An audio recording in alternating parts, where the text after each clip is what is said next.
UPSC prelims 2026 का paper जब हुआ था तो यूपीएससी चेयरमैन ने एक पोस्ट डाली थी और उसमें कहा था कि इस बार का जो पेपर है वो थोड़ा सा डिफिकल्ट रहा है और जो है कुछ लोगों को उसको अटेम्प्ट करने में परेशानी का सामना करना पड़ा है।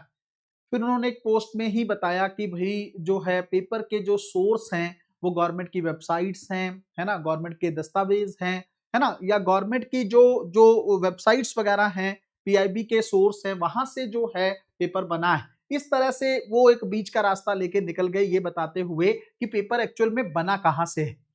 इस पोस्ट के बाद उन्होंने यूपीएससी प्रीलिम्स को लेकर कुछ नहीं बोला, मेंस एग्जामिनेशन को लेकर कुछ खास नहीं बोला, और जो रिफॉर्म की बात हमेशा यूपीएससी को लेकर होती रही है, इसको लेकर भी कुछ वो नहीं बोले हैं और वो यूपीएससी के टॉपिक से गायब हो गए। वो अपनी जिम्मेदारियों का निर्वहन तो कर रहे होंगे और उनकी कुछ अचीवमेंट्स हैं वो भी मैं आप लोगों को बताऊंगा, लेकिन यूपीएससी प्रीलिम्स और यूपीएससी में ट्रांसपेरेंसी को लेकर क्या कुछ करना चाहिए, उसको लेकर मुझे लगता है शायद उनका जो है अभी उनकी विल जो है वो बहुत ज्यादा सपोर्ट नहीं कर रही। पूरे मैटर को समझने की कोशिश करते हैं। यूपीएससी के चेयरमैन हैं अजय कुमार, आप लोग जानते होंगे, बहुत एक्टिव रहते हैं सोशल मीडिया पर भी, और इन्होंने अभी एक किताब लिखी है एआई को लेकर, है ना। चलो ठीक है, हर किसी का पर्सनल जो है लाइफ है, ये किताब लिखी इन्होंने इन्होंने पीएम को जाकर इस किताब को भी दिया और इसको लेकर एक इनॉग्रेशन को लेकर भी थोड़ा एक अच्छा खासा समारोह भी रखा गया। चलो अच्छी बात है, भारत जो है आर्टिफिशियल इंटेलिजेंस में आगे जाना चाहिए और इनके पास एक बहुत बड़ा एक्सपीरियंस है सिविल सर्विसेज को लेकर, तो उसकी चीजें जो है पता लगनी चाहिए लोगों को, चाहे वो किताब के फॉर्म में ही क्यों ना हो। ये तो यहां तक तो ठीक है, लेकिन बात ये है कि आपके पास एआई को लेकर किताब लिखने का, उसको प्रमोट करने का समय है, तो मुझे लगता है आपके पास समय इस चीज को लेकर भी होना चाहिए ना कि यूपीएससी प्रीलिम्स का जो पेपर 2026 में हुआ उसको लेकर इतने सारे बच्चे परेशान हो गए, इतने सारी कहीं ना कहीं पे एक बच्चों के मन में एक तनाव है कि भाई अगले साल की तैयारी किस बेस को लेकर करें, क्या सच में पेपर इतना अनप्रडिक्टेबल रहेगा। कुछ तो उनको एक हौसला देने का काम होना चाहिए था, वो तो दिखा नहीं। ये कह के निकल जाना कि गवर्नमेंट दस्तावेजों से ही पेपर बन रहा है, मुझे इसमें भी कुछ नहीं दिख रहा है कि एनसीईआरटी की वो जगह कहां पे है जहां पे पेपर लिखा हुआ है। गवर्नमेंट की वेबसाइट चलो ठीक है, पीआईबी में चीजें इनडायरेक्टली डायरेक्टली देखने को मिली हैं, लेकिन उसके अलावा भी तो बहुत सारी चीजें हैं ना जहां से पेपर यूपीएससी ने बनाया है। फिर सरकार यूपीएससी चेयरमैन ने यह भी कह दिया कि भाई जो इंपॉर्टेंट जो न्यूज़पेपर्स, अब आपके अकॉर्डिंग इंपॉर्टेंट न्यूज़पेपर कौन से हैं? क्या हम हिंदू को फॉलो करें, इंडियन एक्सप्रेस को फॉलो करें, टाइम्स ऑफ इंडिया को फॉलो करें? यूपीएससी एक इंपॉर्टेंट पेपर्स के तौर पर किसको मानता है? ये भी तो अपने आप में एक बहुत बड़ा सवाल है। तो चलो ये सब चीजें हुई, अब बात ये है कि यूपीएससी, कुछ दिन पहले मैंने आप लोगों को बताया था कि छात्रों का एक प्रतिनिधि मंडल कांग्रेस के सांसद से दिल्ली में मिला और ये बात कही कि भाई संसद के पटल पर आप कुछ बातों को उठाओ। एक बात ये है कि प्रोविजनल आंसर की जो जारी की है उसके अंदर भी खामियां हैं। इस बार की प्रोविजनल आंसर की के भी हर को आंसर को लेकर स्टूडेंट या एस्पिरेंट इवन कोचिंग सेटिस्फाइड नहीं है। कई आंसर्स में अभी भी इशू देखने को मिल रहा है। पहली बात, प्रोविजनल आंसर की तक का तो मुझे कॉन्सेप्ट ही समझ में नहीं आया कि जब पेपर बन रहा है तो उस टाइम पे फाइनल आंसर की तैयार होनी चाहिए ना। चलो माना एक आध सवाल में कोई शब्दावली में दिक्कत हो सकती है, यूपीएससी से गलती हो सकती है, लेकिन 20-20 सवालों में, 25-25 सवालों में अगर त्रुटियां रह रही हैं और इस बात को आप मान के चल रहे हो, ये तो बड़ी सोचने वाली बात है, पहली बात।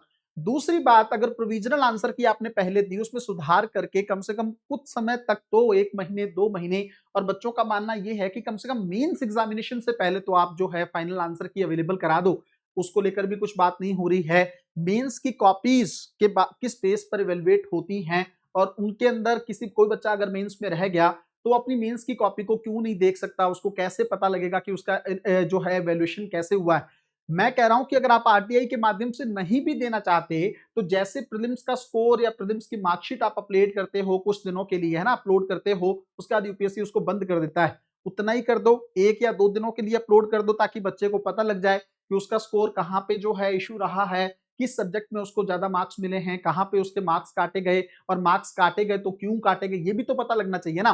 तो यूपीएससी इन सारी चीजों को हिडन रखना चाहता है, ट्रांसपेरेंट बॉडी के तौर पर काम नहीं करना चाहता, ये भी अपने आप में एक सोचने वाली बात है। उसके अलावा बहुत सारी चीजें हैं जिसको लेकर सवाल अभी भी लगातार बना हुआ है। कई बार इस मुद्दे को लेकर सवाल उठता है जिसका हालांकि इन्होंने पिछले साल क्लैरिटी भी दिया था कि भाई एज को लेकर अभी सरकार कुछ नहीं सोच रही है कि कम करनी है, ज्यादा करनी है। अटेम्प्ट को लेकर भी जो है क्लैरिटी नहीं होती है कई बार कि भाई अटेम्प्ट एकदम से सरकार कम ना कर दे, है ना। जनरल कैटेगरी के लिए 6 अटेम्प्ट अभी हैं, लेकिन एक टाइम पे 4 होते थे। ओबीसी के लिए भी 9 अटेम्प्ट है, लेकिन एक समय पर 6 अटेम्प्ट होते थे। तो इसको लेकर भी बहुत सारी चीजें हैं। यूपीएससी का इस समय का सबसे बड़ा इशू मुझे ये लगता है, एक तो आंसर की को लेकर जो विवाद है वो लगातार रहता है। दूसरा सबसे इंपॉर्टेंट चीज, प्रीलिम्स एग्जामिनेशन में जो अनप्रेडिक्टेबिलिटी बढ़ रही है, उस पर कौन बात करेगा, उस पर कौन डिस्कस करेगा। यूपीएससी कैसे बच्चों को बताने की कोशिश करेगा कि आपको अगले साल 2027 के लिए, 28 के लिए किस तरीके से तैयारी करनी है। मान लो, चलो मैं एक एग्जांपल देता हूं कि अगर मान लो यूपीएससी ये कहे कि भाई 2026 के पेपर को अच्छे से समझ लो, इसके अकॉर्डिंग तैयारी करना और 27 में आपका पेपर आपको इसी तरह से दिखेगा, मान लो ऐसा है।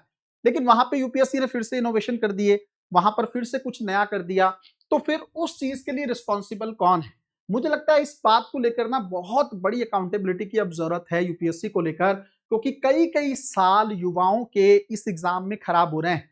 मेंस के लिए वो बहुत अच्छे से तैयार हैं, आईएएस बनने के लिए जो पर्सनैलिटी चाहिए उसमें वो बहुत अच्छे हैं, लेकिन प्रीलिम्स एग्जामिनेशन में क्वालिफाई ना करने के कारण उनका सपना अधूरा रह जा रहा है।